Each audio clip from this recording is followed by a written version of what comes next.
Welcome, everyone. 2 years ago, the global economy suffered its worst recession in 50 years. According to the statistics that the World Bank and OECD collect, we haven't seen a recession this severe at the global level in the post-war era. What was striking about this recession, that we had this severe recession, and there was no external shock that caused it. There was no global war, there was no massive pandemic, no massive natural disaster. It was just a very, very severe recession. In the United States, we have data going further back in time. And in the case of the U.S., here we had a recession that was the most severe since the Great Depression. In 2008 and 2009, we saw stock markets plummet around the world 40 to 60%. The unemployment rate in the United States shot up to over 10%, a level that we hadn't seen in decades. North of 7.5 million people in this country alone lost their jobs. Real estate prices in this country fell in the order of 30%. Again, declines which we haven't seen since the 1930s. And a number of other Western countries saw similar declines in their housing markets.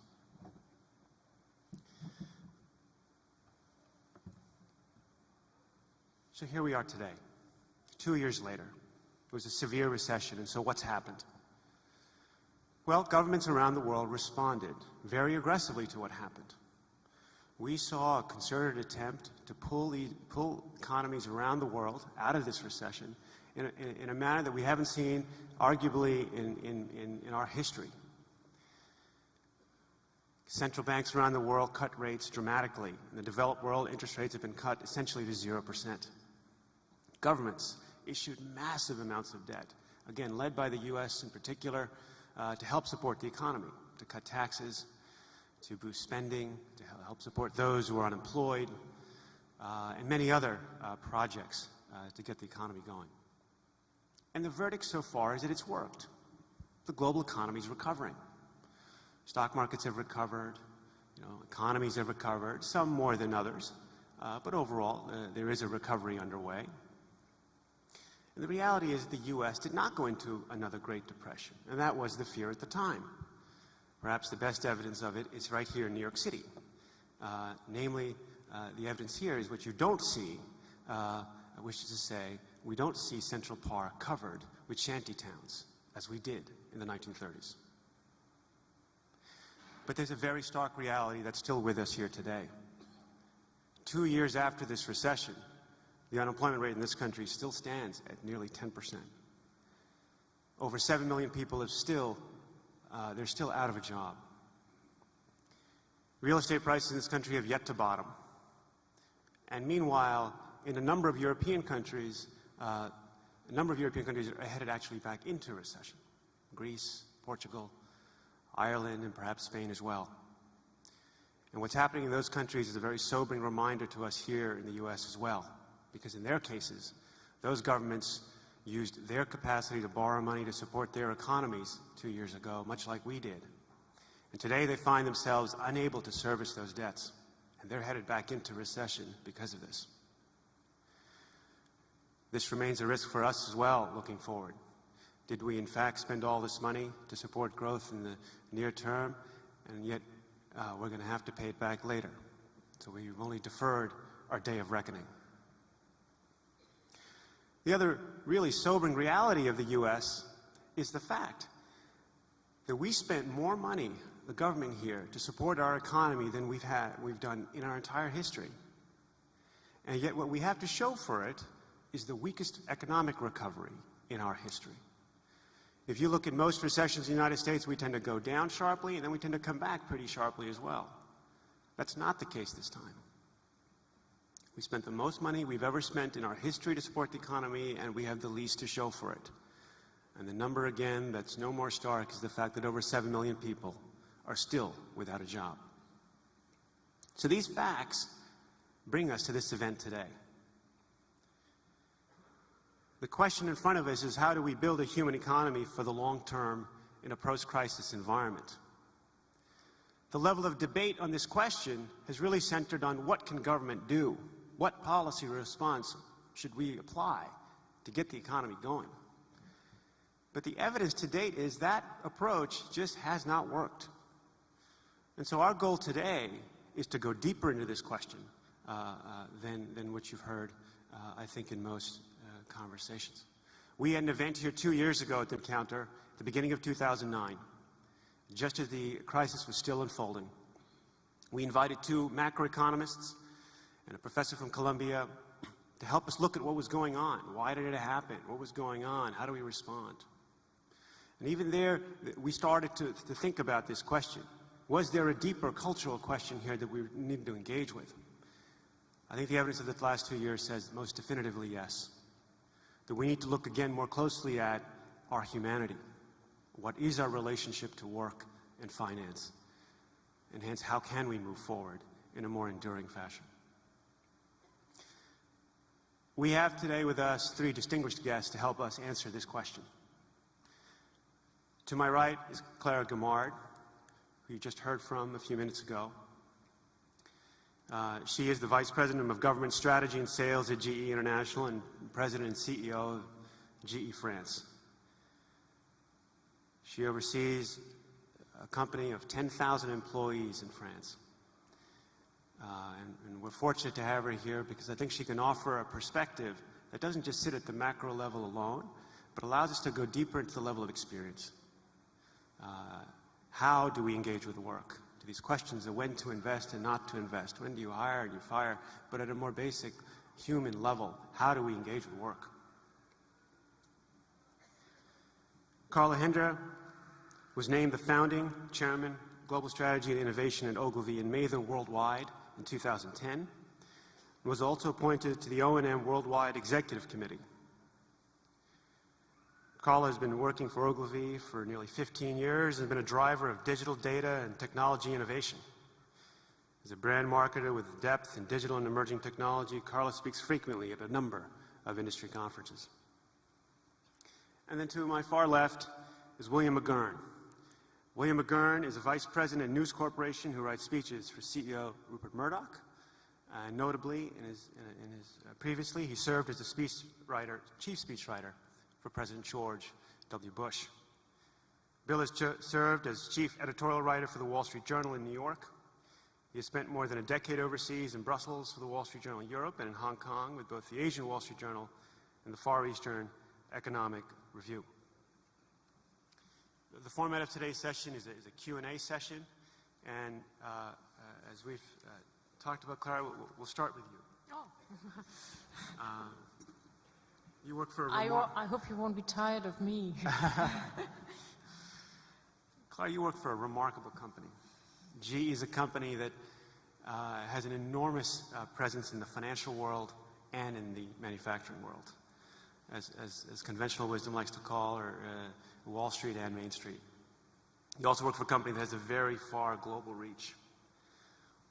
How do you view what happened and where the world is today? I think we need to make one statement, which is, you have so many ways to explain the crisis.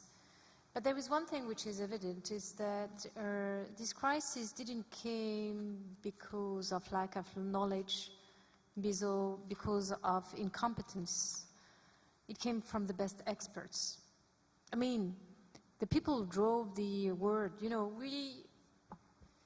we went to bed a night in 2008 with a country and the world was driven by the financial economy and with the American consumer. And we wake up now in 2011 in an economy where the technology is becoming key and the financial sector has been the cause of the crisis, and where the customer is now Chinese consumer. What happened? What did happen? Of course, the things were before the crisis, but the crisis has accelerated that. And this crisis is a crisis of experts. I mean, the best people, the best paid people, were the experts that had built this bubble of financial, and The explanation is that they were very smart, yes, but the self-confidence was higher than the reality of their smartness, if I may say. And this is a lesson that we have to learn, because I remember that in GE in 2007, we were thinking that the bigger risk was in China and in India. And it happened that bigger risk was here in US. So it's not about to cry about what happened, okay, but we have to take lessons of what happened. I would say, I will only give one, but there are a lot of lessons that you can learn about that. The first thing, the one I want to say is that it's the role of the elite.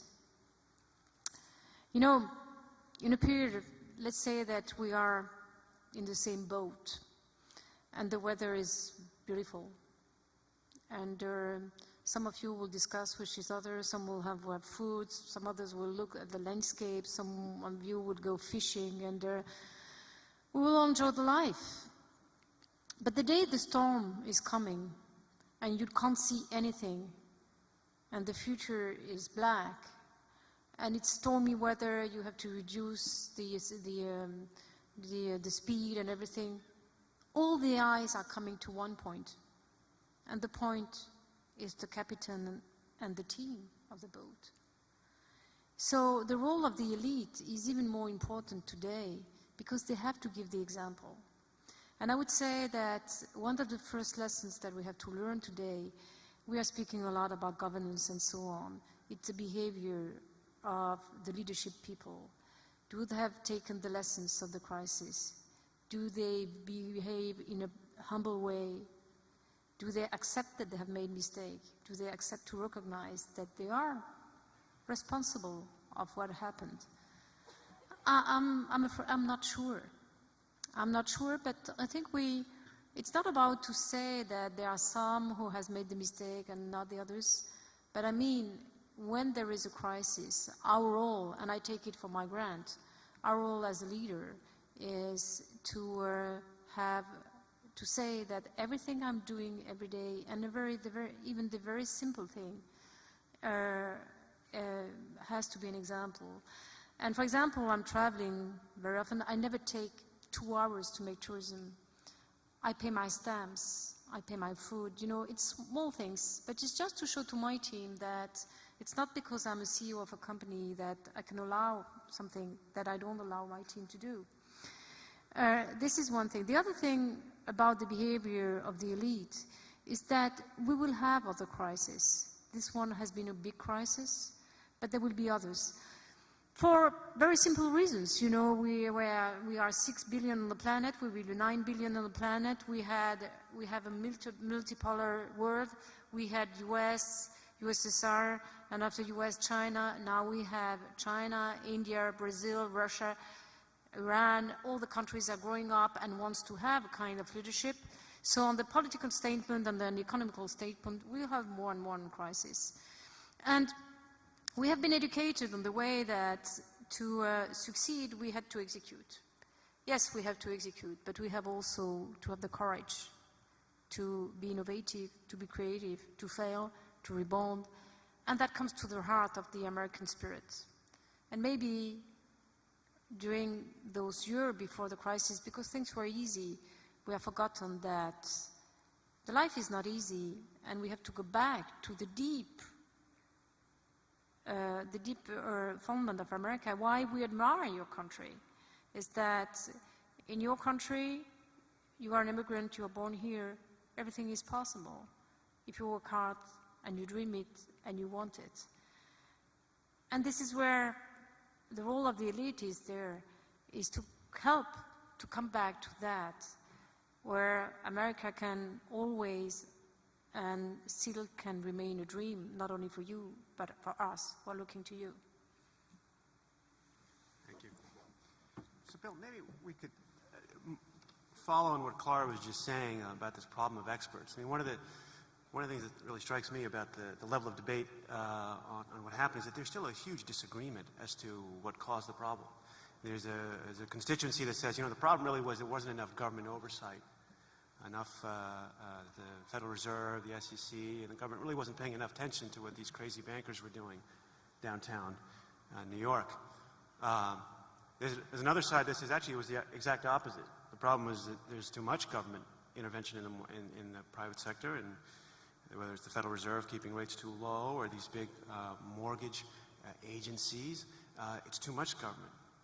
What strikes me, though, about what happened is whether you were a banker at Citibank, whether you were working for the Federal Reserve, whether you were a homeowner buying inflated house prices, whether you were this mortgage agency, the public and the private sector all made the same mistake. So doesn't that suggest that the problem really is a cultural problem and not really a problem of policy? Well, let me answer it in two parts. I think the answer is yes in an important way and no in a specific way. To go back to the crisis, there's a lot of disagreement about it. But I think if you look at a lot of these kind of crises, in America's history at least, a lot of them are preceded by housing bubbles. And we know in the U.S. that the housing bubble was at least partly caused by easy credit and so forth. I don't think that's beyond dispute. People may dispute the degree to which it contributed. So what did we have? We had a lot of people that contributed to this. You know, it's popular to blame just Wall Street, but it's a little more than Wall Street. If you look at the housing prices, I mean, that's where it really took the hit. And then, of course, all the other financial institutions were holding these loans based on mortgages that were bundled. So you had a lot of players. You had, in the U.S., you have Fannie Mae and Freddie Mac, which are designed to encourage home ownership. And they were pushing these kind of loans and then bundling them and backing them, and they were just not good loans. Then you had the banks, very eager to lend money to people who probably couldn't pay it back, or at least couldn't pay back what they borrowed. You have people taking out loans, lying on their applications, and probably getting in over their heads of what they could afford. And then you also had the credit rating agencies looking at this. They're supposed to be the watchdog, and they approved of most of these loans. I mean, we didn't find out they were bad until after it was a big problem. So there were a lot of players in that, and there definitely is a financial aspect to it. Whether it could be overcome by regulation is another question. But in terms of that culture, I think what we had was a lack of attention to pricing. In other words, most of the things that were done, Fannie Mae and even the banks and even the people on an application, they were not done for bad reasons. The Fannie Mae was to encourage people to own homes so that they would have pride, they could build a life for their families. The banks had the same thing. There were a lot of good intentions. I mean, we know the saying that the road to hell is paved with good intentions. But I think it's very important, especially when we discuss fixes, to realize that good intentions are not enough, and good intentions can create other problems. You don't do anyone a favor if you sell them a loan or give them a loan that they can't repay. And many, many people are finding that out the hard way. So I think we have to really keep in mind that a lot of this was done with good intentions, and those good intentions cause people to overlook just hard facts about financing and so forth.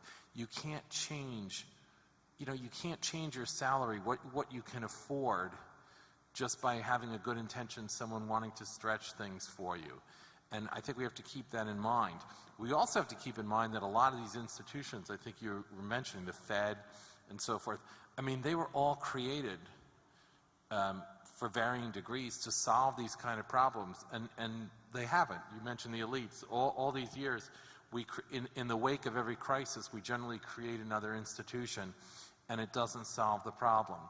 So to that extent, I would agree that the solution, if you're talking about a solution, is cultural.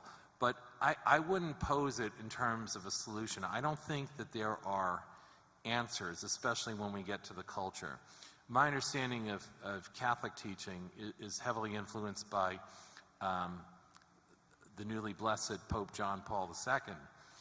And when you read his works, he sort of divided our societies into three spheres: political, economic, and cultural, and said that the cultural is the most important. And I agree with that, especially for making it a humane society. But because of that teaching, I also believe that it doesn't give you neat answers. Catholic teaching, and I think that the Christian approach is not that you can input certain data about a problem and then come out with an answer. It's about a mindset and a way of approaching the problems. And I think it has a lot to offer, but I think we have to be very careful in distinguishing the culture. I mean, a culture of more honesty and transparency probably would have prevented some of what have happened. But there's no solution. In most Catholic teaching, there's no easy answer. If you take a parallel on just war teaching, there's no one formula that you plug in the facts and you get an answer that this is a just war or an unjust war. Two people who are very committed Christians can look at the same thing using that criteria and come up with sort of different approaches. But what I think the church teaches and what we have to offer is a perspective, not an answer necessarily, but a perspective to ask the right questions. And that seems to me to be the answer. I'm very skeptical that we're going to find the ultimate solutions to these problems, because I just look historically. A lot of people much smarter than I am in the past have responded with these institutions. And the very institutions that they set up, designed to give us stability, designed to prevent this kind of thing, they're the ones that have given us the crisis. I think it's very interesting. And along those lines of, it's not really about a set answer, but a way of looking at life. That perspective.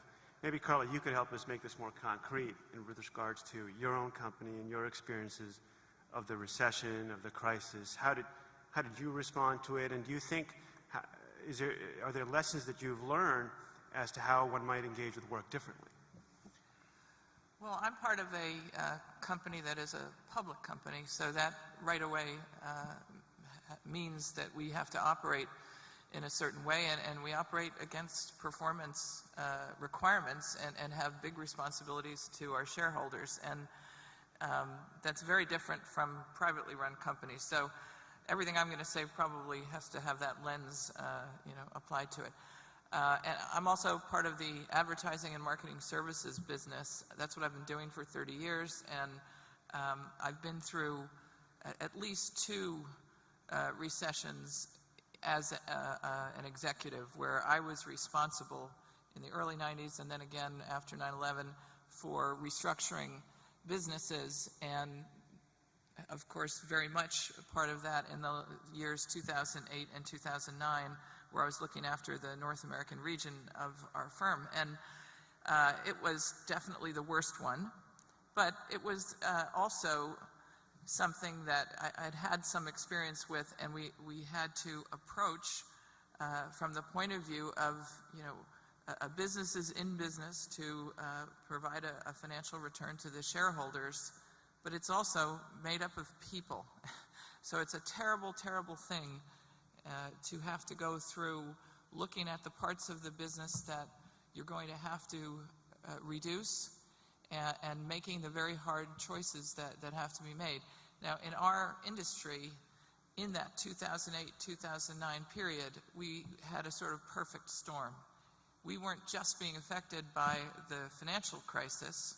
That was a big part of it. But our entire industry has changed dramatically over the last 10 to 15 years as the internet has changed both business models and human behavior, consumption of everything from media to any kind of content. The actual economics and dynamics of that have completely changed. And you'll often in our business hear the term, are we trading analog dollars for digital dimes? So, and that means if you're in a business that lives off of media commission or effective media commissions, or you develop original content and you need to be paid for it to come up with quality content, all of the economics of those businesses have changed drastically in the last, especially the last 3-4 years. And it was a process that was going on over time. So we had the financial crisis, we had the basic economics of our industry being pulled out from under us, and the pace at which you could adjust to that determined whether you could succeed or not. And then there was the change in human behavior. So, I've got 3 roughly teenage kids who have been on computers since they were 2 years old, have 4 or 5 different kinds of devices that they depend on, whether it's at school or at home or at leisure. The fastest growing users of digital devices and technology are actually the 55 plus marketplace, because everyone, and this is not a US statement, it's a global statement. In fact, it's much more common in Asia, parts of Asia and even parts of Europe. Everyone is shifting into the 24/7, 365, always on. You're always both consuming to some degree, or you're being, overcome with clutter, with more and more messaging. And in the business I'm in, we create those messages. But we also are responsible for making sure the ones we make are heard, and it's very, very difficult. So we have these 3 big things happening all at the same time. I had the personal experience. 2008 was going just great for our company in the first half of it. And one of the things we did was pitch a bank called Wachovia in September of 2008. It was a very competitive pitch. We spent a lot of money competing for it with other big firms, and we won. We won on a Friday. We were celebrating a little bit. By the next day, I started to see on the wire services that Banco Santander was bidding for this bank. And then Citicorp was. And then ultimately Wells Fargo was, all through, about a 3-4 day process. So we won on a Friday and we lost on a Tuesday. And we're not in a business where we can recover from those kinds of investments easily. But the very person we were pitching to, the CEO of that bank, was in Washington dealing with all of these severe issues with everybody from the president to Hank Paulson to whoever at the same time. Although you wouldn't have known it. I didn't know it. I thought it was business as usual. If we won this, we were going to get through our 2008, it would be great. And then we'd figure out 2009 later. So that was a big wake-up call, and we found out that there was no waiting to figure it out. And I then went through a process we'd been doing already of re-engineering and redesigning the company based, again, on the other 2 factors of our industrial dynamics and consumer behavior changing. Then we had the crisis, so we went through a very, very deep cut to the number of people in our business, and a complete rethink on how we would deliver services. And that was just me working in the US. I watched in 2009 as my colleagues in the UK, France, Germany, Latin America, everywhere, were going through the same things. And even in those very fast-moving markets like China and India and Brazil and Russia, they had a little more wind at their back, but they too were caught up in the global crisis by the time 2009 rolled around. So, I think that I've had a very personal feeling of responsibility for the people who served our firm and served our clients, and yet also the responsibility of coming back to financial health, because if we don't have financial health, we're out of business. We can't, we can't do anything. I'm happy to say that although we had in 2009 the worst year of performance ever as we recovered, that we have seen 2010 allow us to hire many, many new people. And the big lesson was we are hiring people with completely different skills than the ones we might have hired 2 and 3 and 4 years ago. And that's an important lesson for everyone to learn, that when you re-engineer and when you redesign, that will affect the nature of the talent and the tools and you know, the way that you do business. And probably the biggest force we are going to deal with, and this affected the fact that the crisis happened the way it did, is the impact of technology across the board. Because I don't think our leadership was prepared for the speed at which financial tools and financial bodies could break down. But technology has allowed that to happen. I mean, small things, I mean, this is, I think, how chaos theory works. A small thing can have an enormous impact on another side of the world, and it could be a positive or a negative one.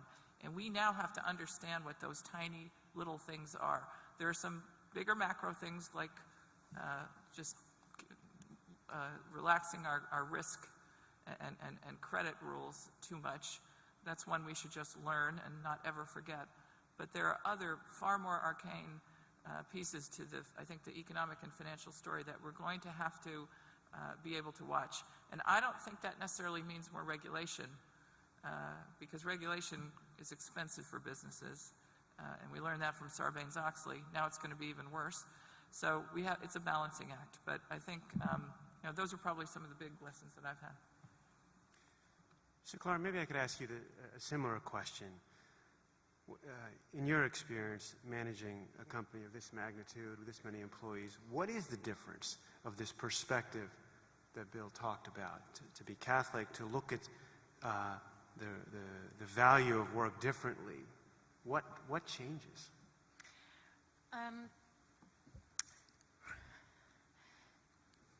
Take care of people. I mean, in a company, whatever, we are a company with high technology. We are a company where we dedicate our knowledge to technology. You know, we make aircraft engines, we make healthcare products, we make locomotives, we make anything in energy. But the only thing which worth and concern us is people. And to come back to the crisis, on this very September, 18 September of 2008, where we didn't know if the market would open and there would be commercial paper the day after, Jeff Immelt, our CEO, had a very bad night. And the first thing he did is to call Warren Buffett to be sure that, and open the capital to get $15 billion to be sure that the company could pay if there would be no commercial paper in any other day coming. And you know, usually he spends his time, like a third of his time with his employees, a third of his time with the customer, and the rest with the shareholder and the stakeholder. And what he did is that he spent 50% of his time to meet his team, the people, not only in US, but also elsewhere. And he didn't tell us, you know, I understand what the crisis is all about, I knew what would happen, and so on. He just told the truth. I didn't know, I don't understand what is happening, I don't know where we are. But he said only one thing: I keep the company safe. So we had a CEO telling us the truth and also saying to us, I keep the company safe, and after we'll see what the future is. And in the meantime, he asked us, the leadership team, to work during 18 months of what is the new leadership of the company, what the lesson learns about the crisis, which way we have to behave to, so we are sure that, okay, we heard about the crisis, but this kind of crisis won't happen again. How do we take part of the risk? How can we be sure that we promote people who are able to take risk, but stay, you know, cross the boundaries, go on the new market, but also stay and in the same frame, so we don't take too much risk, we don't take risk about compliance and about, you know, the sales of the company. So I would say that it's not only a Christian attitude. The only way to be a sustainable company is to dedicate all the time you can to to your people, the people of your team. And the way to do it takes 3 ways. The first one is to not only hire people because they have a good expertise, and it's coming back with the experts crisis I was speaking, but because they are talented. I mean, we can hire someone having a specialty in Middle Age history to do finance if he is a smart guy, because he will learn. So having the best people around you is something that is very important in a company. The other thing is to train those people, to take care of them, and to be sure that you give them the capability to give the best of themselves.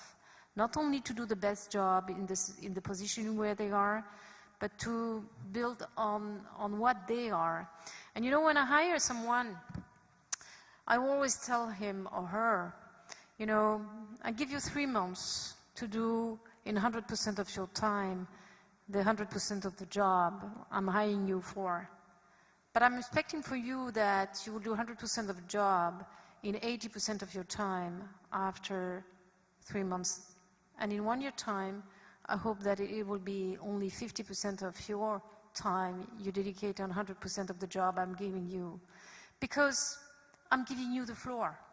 Okay, you have a job, but be creative, and all the things you try to build, I will help you to build it. And the reason I'm doing that, it's because I don't want people who work for me. I want people who work for the company, for something which is bigger than them, and also that make them bigger, and hope and understand that they can grow. They help the company to grow, yes, but they grow themselves. And I mean, being happy worker is the best productivity of a company. And so this is the second thing, which is very important. And I would say the third thing is always to look forward. When you are a CEO of a company, your job is not to do the job of the others. You have to understand what they are doing. You know, there are some jobs they are doing, I'm not able to do that. You have very specialists in engineers and so on, but I try to understand what they do, because it's important to understand what they do. There are some jobs that I could do, but my responsibility is really to be sure that I give them the opportunity to look bigger than what they are doing today. And the purpose of a CEO of a company is really to see where are the white space, where are the opportunities, because, you know, when you look at a company like GE, in 10 years' time, if we don't move 20% of the things we are producing, we won't sell them anymore, because the market will change, because they're old, because the technology is obsolete, and so on. So we have to create, any 10 years, 20% of new businesses only to remain the size we are. And if we want to grow, if we want to give jobs, if we want to be very international, if we want to create jobs in US, we have to be more international. And this is something which is difficult to understand, is that we have to be strong in China, we have to be strong in India, we have to be strong in Brazil to be strong in US.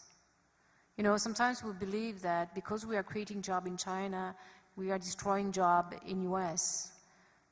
When we are a company like ours, we are not in low-cost company. We are making high technology. It's not the way it works. We have to be number one. And if we want to remain number one, we have to be where the market is, and we have to understand the market, and we have to build on diversity. And I want to add something which I think is very important. It's that when you hire people, and I say you hire the best talented people, you hire the best talented people for the place where they are, for the country where they live, or the situation where they are. It means that you hire diversity. And we take a very strong attention. And by matter of fact, my example, being French, in an American company, being a woman, in an American company, it's the testimonial that we are really taking care of bringing diversity in the company. And the reason why for that is, yes, managing diversity is not easy because we don't speak the same language. We don't understand that. When I joined the company, I was not as fluent in English that I am now. And sometimes I didn't understand some words. You know, I made some misunderstanding because my boss was telling me something, I understood something else because of the faux amis of the French and the American language. So yes, it takes more time to build diversity, but if you don't look like the world where you are living, you won't be a sustainable company. And the last thing, which is we have to learn the lessons of the crisis, is that because we are a technology company, we were building products that were more sophisticated product to more sophisticated people. So we were becoming a company for only wealthy people and very, very wealthy people for a wealthy country called America. The reality of the world today is that, first of all, America is maybe a wealthy country, but there is a lot of poor people in this country. And the new way to create growth is to give the best technology, but very simple, to everyone. Because the market of the 9 billion people living in cities, living getting access to water, access to energy, giving access to healthcare, will be a very simple access to those products, even if they're high technology. And that comes with one issue which is very complicated for us. It's the intellectual property. We had the believing that we were in a world where I know I can, so if I had the intellectual property, I had the knowledge, so I can do what I want. But when we see today is that the company who has been the most successful, and you know them by heart, are the one who has shared the knowledge. I'm thinking about Google, I'm thinking about Apple, I'm speaking of that kind of company who has been able to say, I'm not taking the property from the intellectual property by myself, the knowledge by myself, but I share it to everyone. So it gives us some hope for the future because it shows that the sustainable development of our economy, whether it's in US or outside US, will become giving access to the vital needs to everyone, even the poor, and also sharing the knowledge to everyone, like internet has been this new universe of where if you are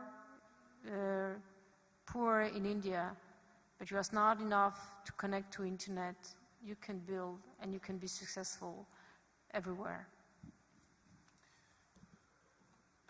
Clara mentioned something here, Bill, that I think is very interesting, which is this idea of this focus on people, hiring good talent, and very importantly, training them.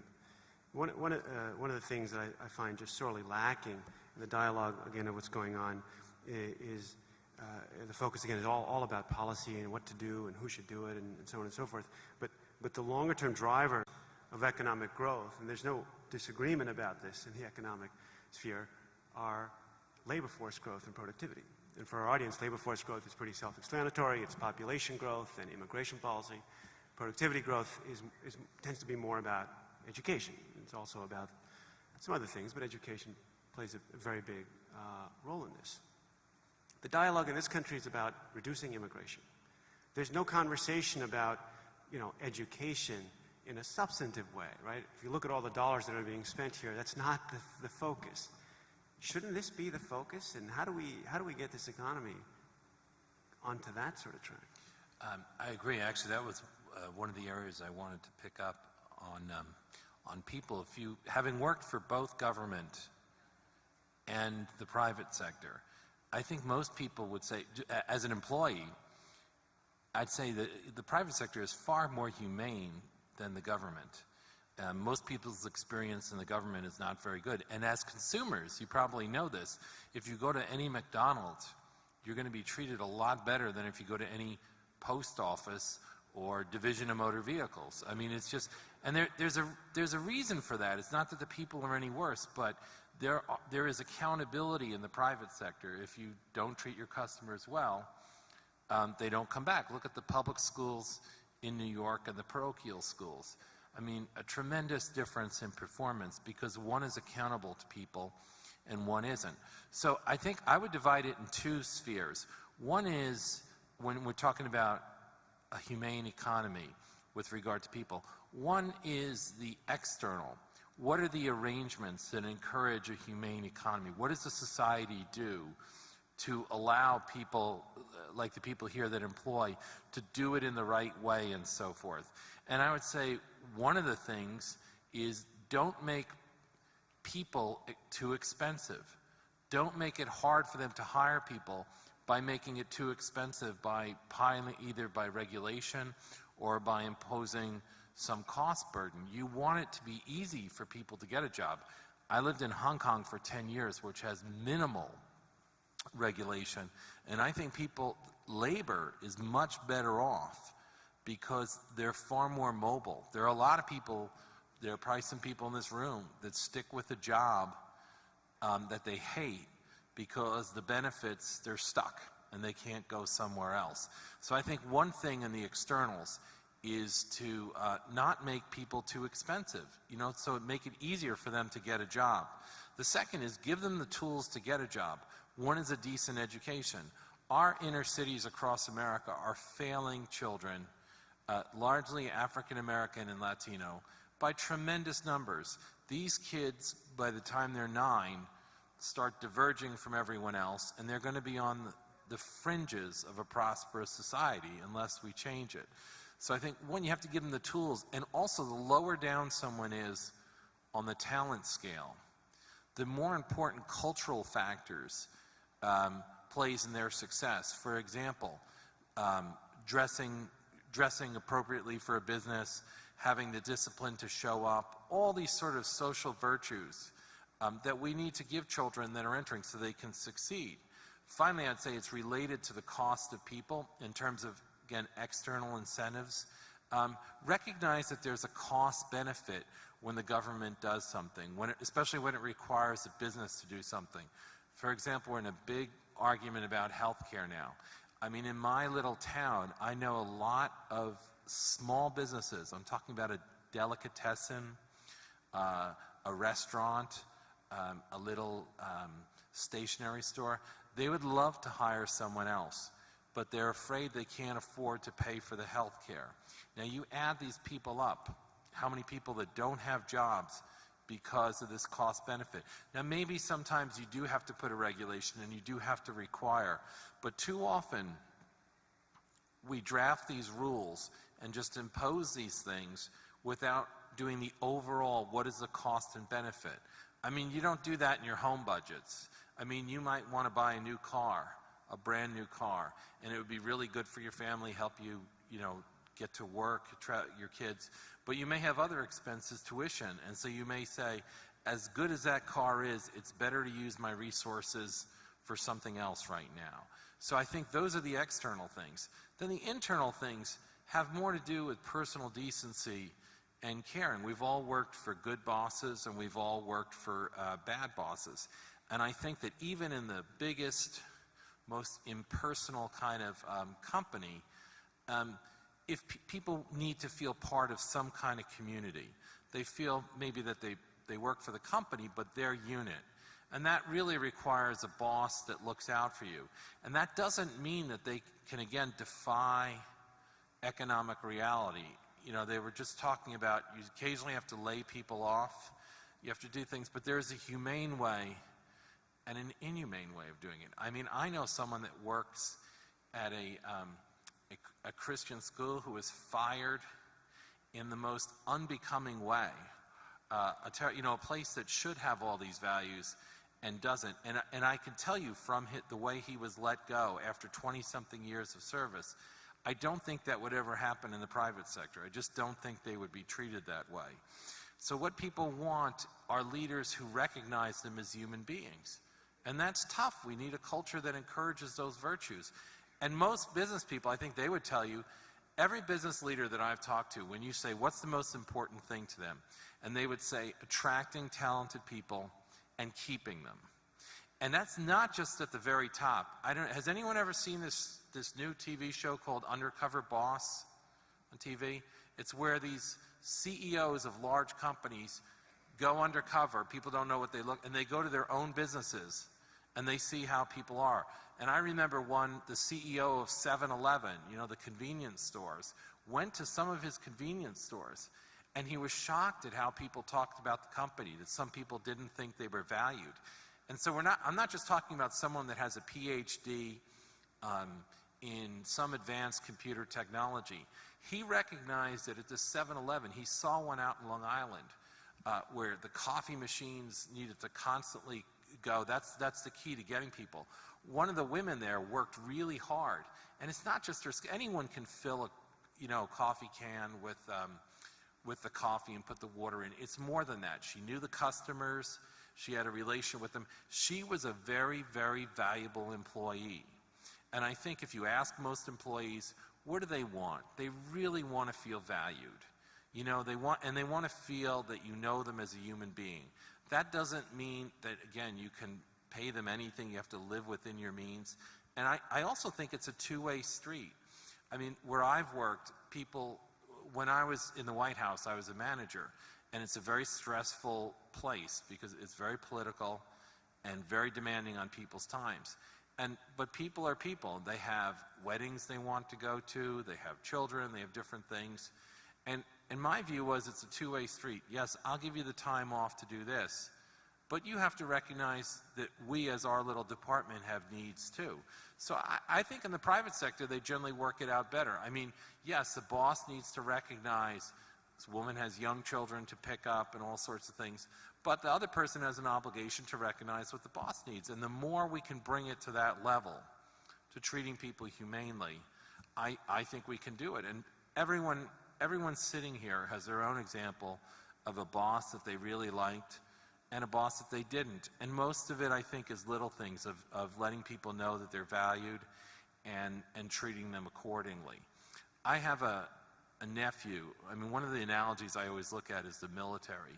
I mean, the Army is a very large, impersonal government organization. I mean, there are jokes about it all the time for anyone that was in the military. My nephew's at West Point learning to be an officer. And the thing about West Point is that it's not designed to produce the best generals. I mean, all of the taxpayers in here pay a fortune for my nephew's education.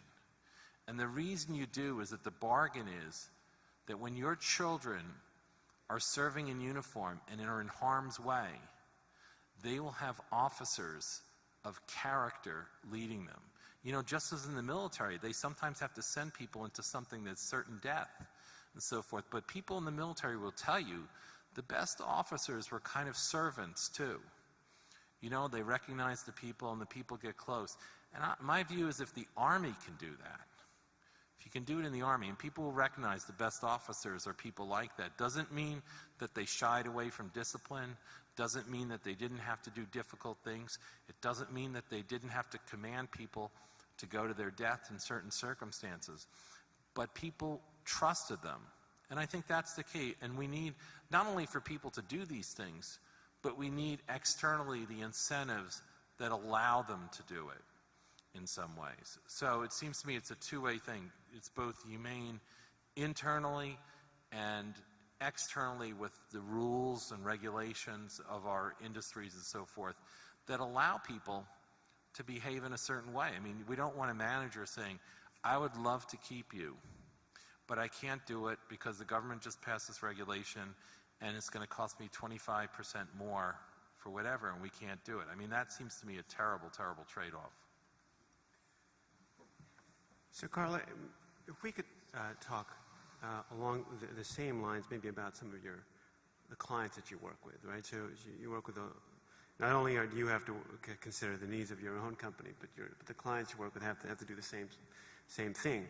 And I'm curious to understand this underlying issue that Clara and Bill are talking about, this this energy, this movement? What gets the clients that you work with to build, to expand, to hire people? What is that about? And are there any particular examples where you can point to and say, okay, this is a more human and in fact a more successful way of going about this?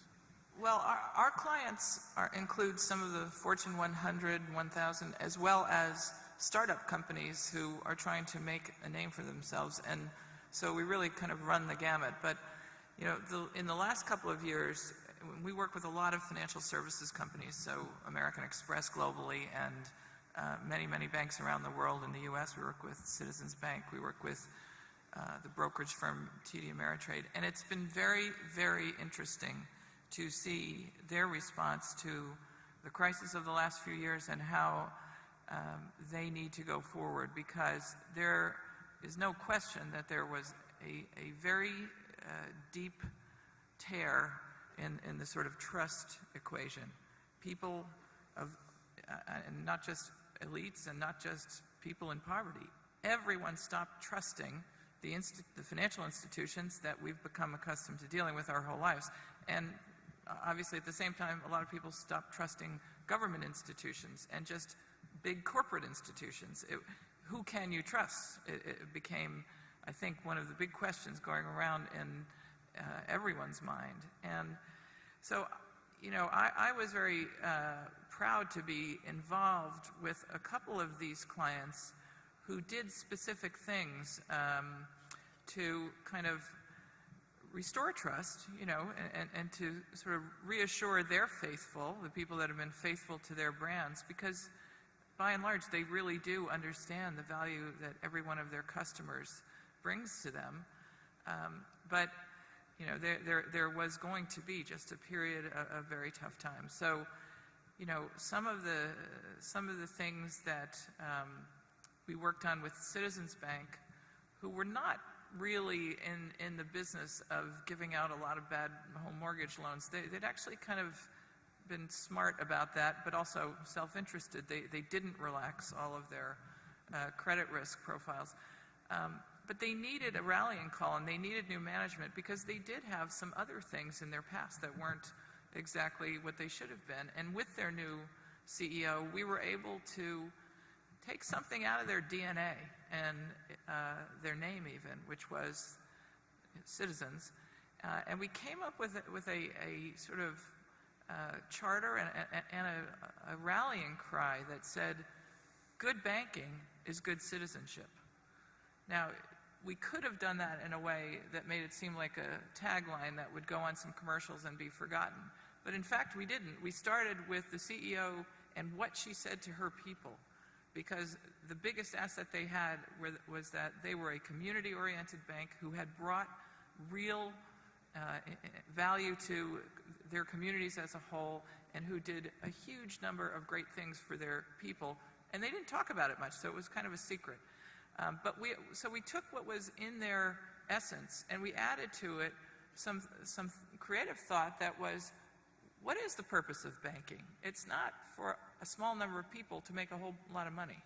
It is, which is what everyone was starting to believe. It was, at the time that our forefathers started the country, to bring shared prosperity, to enable growth, to let people build lives, and to do so together. And so without getting saccharine about it, we wanted to just bring that thought back that the bank is here for a reason. It's to help you as a family or an individual or as a business to achieve your goals. And we're here to help. We're enablers. And it's been very successful. Now, it doesn't mean that they do everything right and that they won't run into some, you know, points along the way. But they are seeing the benefit of having their employees be the number one sort of the ambassadors of that whole idea, and making sure that all the employees are signed up to make that real every day at the point of customer experience. And they're also, you know, continuing their very, very extensive community outreach programs, and there are all sorts of them. They also do some very unusual programs for their employees, adoption assistance, and giving people a 3-month sabbatical after a certain amount of time for them to be able to go learn something new. I mean, these are things that they've put into their financial planning and they can offer people. So not everyone can do that, but so that's one example. There's another example with our client TD Ameritrade, who really were all about democratizing trading, so it wouldn't be for the elite. It would be anybody. If you were a cab driver, or if you were a surgeon, or if you were, in any walk of life, or if you were a soccer mom, you know enough, and we can give you the tools so that you can participate in investing for your future. And their idea is they want to help people become better investors. Because if they do that, then all the good things to their business will follow. And that's not necessarily the way that every brokerage firm thinks, as I'm sure you know. So one of the things we did this year was we created original content programming that matched up 7 different types of investors with a carefully selected financial advisor and worked through a problem. Could be a new couple having a baby, could be a retirement situation, could be someone who wanted to start a business.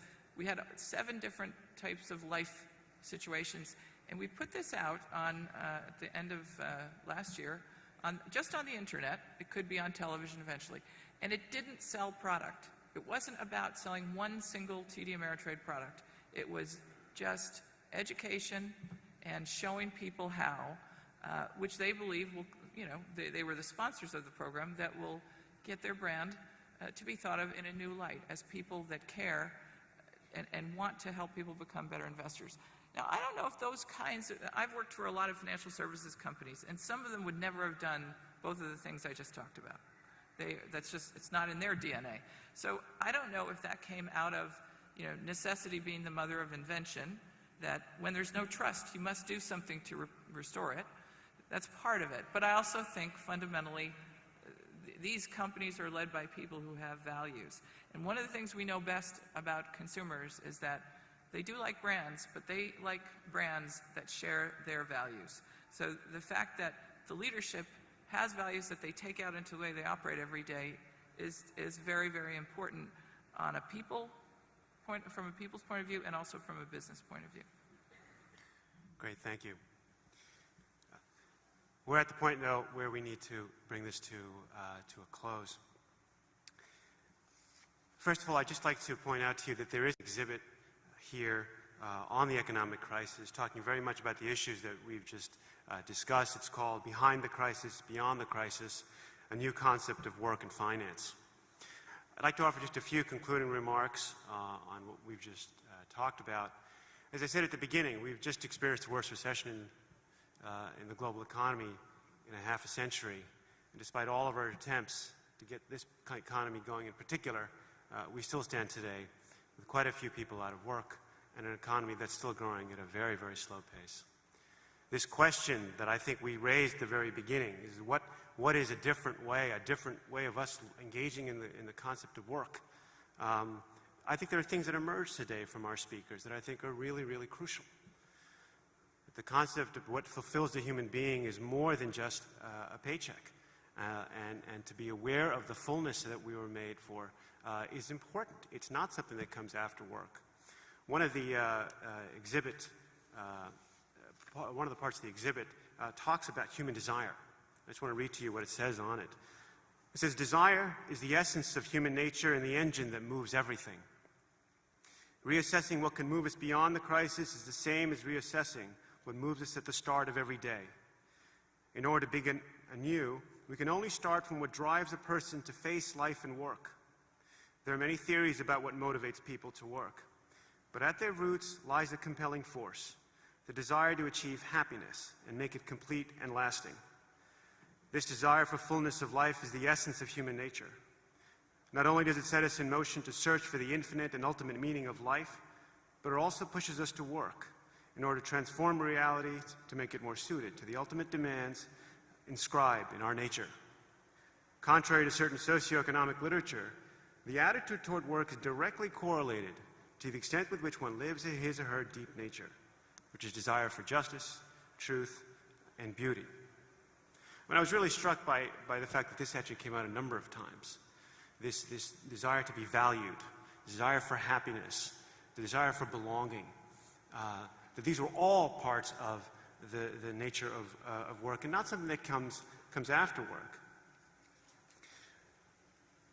And once we start from this starting point of what is the human being, right, that we are made for desire in this way, and then we start to consider some of these longer-term questions of, okay, how do we grow? How do we answer the question that we raised at the very beginning, the theme of this event?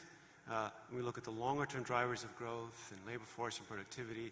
It leads to this question of education. I mean, this event itself is that step, is the step of saying, look, we need to educate ourselves to a greater sense of what we were made for. The encyclical that Pope Benedict put out on the crisis, Charity and Truth, really goes to the heart of this education. And one of the things he talks about in there is the role of charity in every human endeavor. The charity is intrinsic to who we are as human beings, and it's not something that comes after I do my job. It comes within, it comes before. It's part of everything we do. He, as Bill was talking about earlier, is also not saying that profit isn't important. He's just saying it's just not an exhaustive measure of who we are.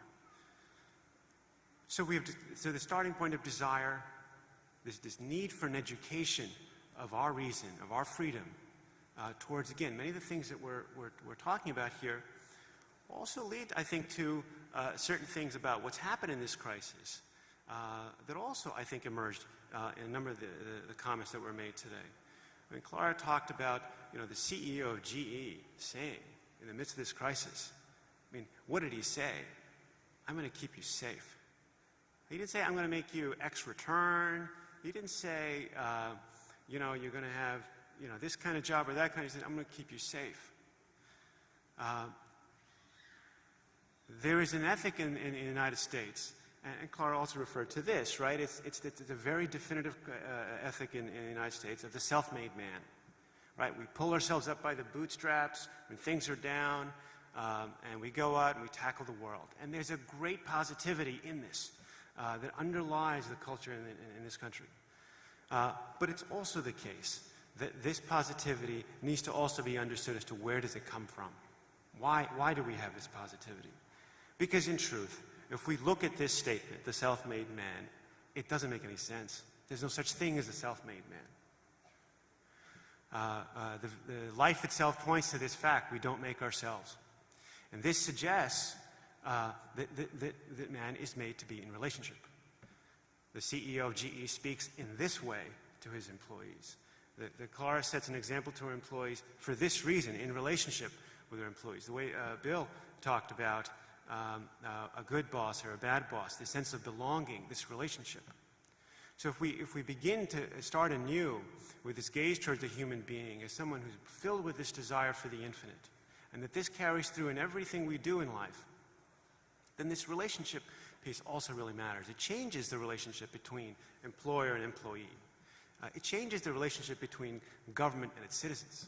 It changes the relationship between company A and company B, even if they're competitors. It changes the way, as Carla just talked about with Citizens Bank, the relationship between finance and the real economy. The last thing I would leave you with is this. It's very easy in a conversation like this about the economy to keep it up here. It's a macro thing. It's the government, it's the corporation, it's this entity over there. But if this change, this change in how we conceive of work, of desire, if it doesn't arise in each one of us, if this isn't the work that each one of us does in our own daily life, it can't possibly percolate up to the institutional level. Right? It's each of our responsibility to begin anew, to have this perspective, this gaze that Bill talked about at the very beginning. I want to thank particularly all three panelists who are here with us today for taking their time out of their very busy schedule to be with us. Please join me in a round of applause.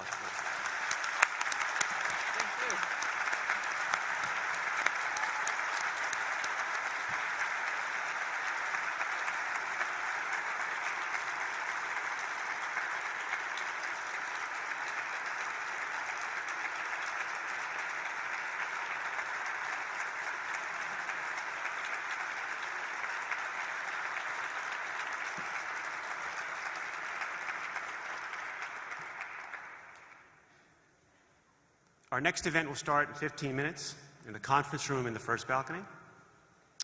The theme of the next event is Our Primary Need is to be Loved, the case of euthanasia in Quebec. Tonight at 8 p.m. there will be a special performance of The Tidings Brought to Mary, a play by Paul Claudel. Tickets can still be purchased at the box office, the entrance, for $30. I also invite you to take a look at the very rich program of these 4 days. If you do not have it already, you can get it at the information desk at the entrance. And I also encourage you to visit the exhibits in the main room and the various booths. Lastly, the New York Encounter is possible because of donations and the hard work and dedication of more than 120 volunteers, some of them working in their free time around the year. We warmly invite you to support the New York Encounter with donations that you can make at the specific desk located at the entrance of the Manhattan Center. Thank you.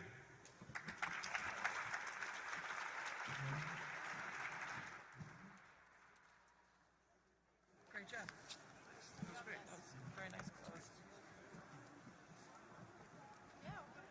Please remember that the cafeteria and coffee shop are open at the lower level.